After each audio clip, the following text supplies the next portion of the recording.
প্রমাণ দিতে পারল না খড়ি আর দ্যুতি। রাহুলের সাথে বিয়ে ঠিক হয়ে গেল বিনীতার।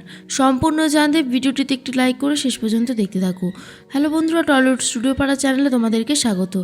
আমি মৌ হাজির হয়ে গেছি আজকের আপডেট নিয়ে। তো চলো শুরু করা যাক। গল্পের শুরুতেই আমরা দেখতে পাচ্ছি দ্যুতিকে এই বাড়িতে দেখে সবাই রীতিমতো অবাক হয়ে গেছে।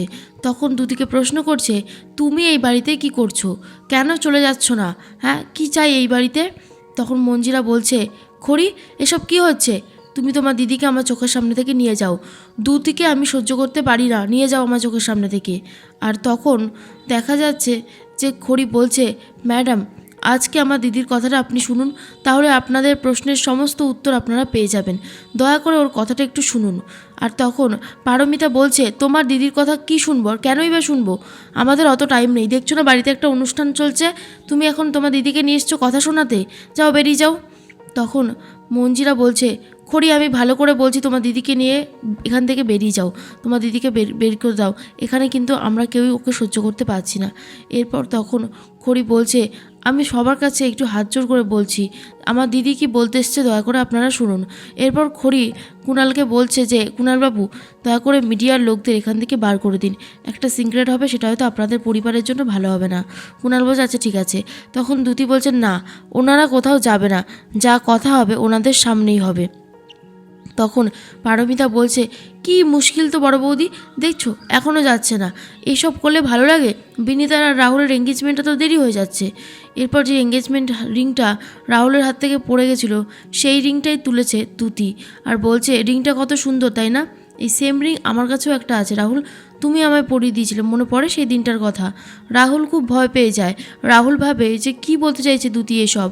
তখন মঞ্জিরা বলছে, মানে তুমি কি বলতে চাইছো দ্যুতি, তোমার মাথা কি খারাপ হয়ে গেছে? তখন দ্যুতি বলছেন, না আমার মাথা খারাপ হয়নি, কিন্তু আমি যেটা বলবো সেটা শুনে অনেকের মাথা খারাপ হয়ে যাবে। এরপর আমরা দেখতে পাচ্ছি যে রীতিমতো খড়ি বলছে, দিদি আজকে তুই চুপ করে থাকিস না, আজ তোর মনে যা আছে সবটা এনাদের বলে দে, কারণ সেদিন কিন্তু তুই অন্যায় করেছিলিস, কিন্তু কার জন্য অন্যায়টা করেছিলিস সেটাও বল, কারণ কথা শুধু কিন্তু আমরাই শুনেছিলাম, ভট্টাচার্য পরিবারের মেয়েদের গায়েই কিন্তু দাগটা ছেটানো হয়েছিল।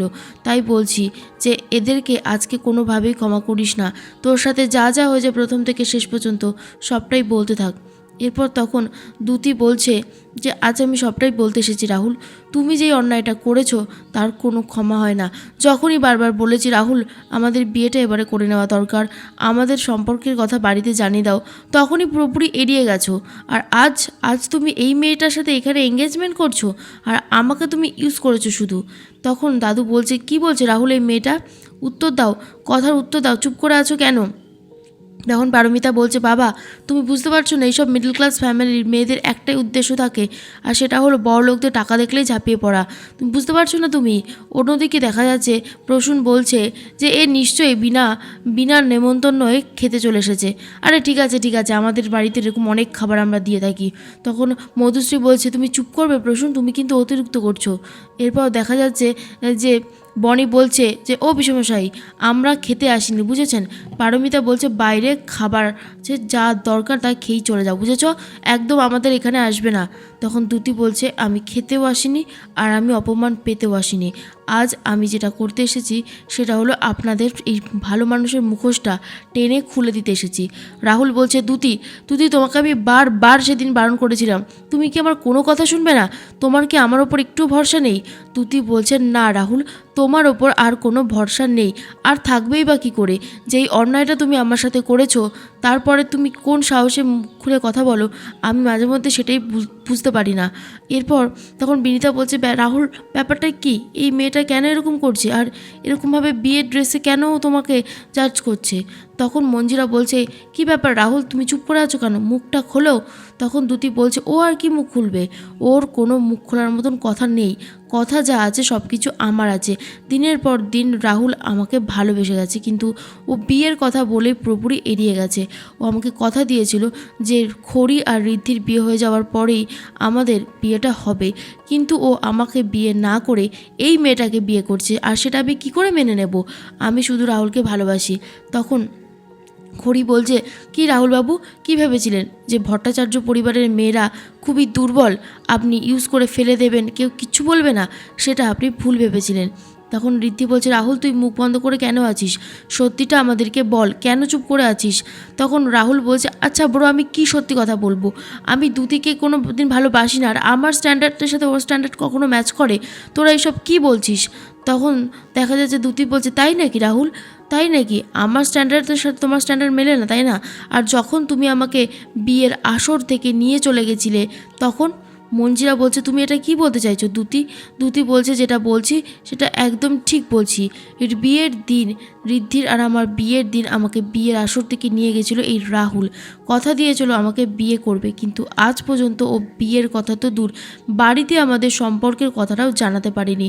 আর আমি তখনই বুঝে গেছিলাম যে রাহুল আমাকে ঠকাচ্ছে। তারপর খড়ি আমাকে সপেছে, আর আমি আজকে নিজের চোখেই তো দেখতে পেলাম এখানে রাহুল আমাকে ঠিক কিভাবে ঠকাচ্ছে। তখন দাদু বলছে, রাহুল ও যা কথাগুলো বলছে ওর কি ঠিক বলছে?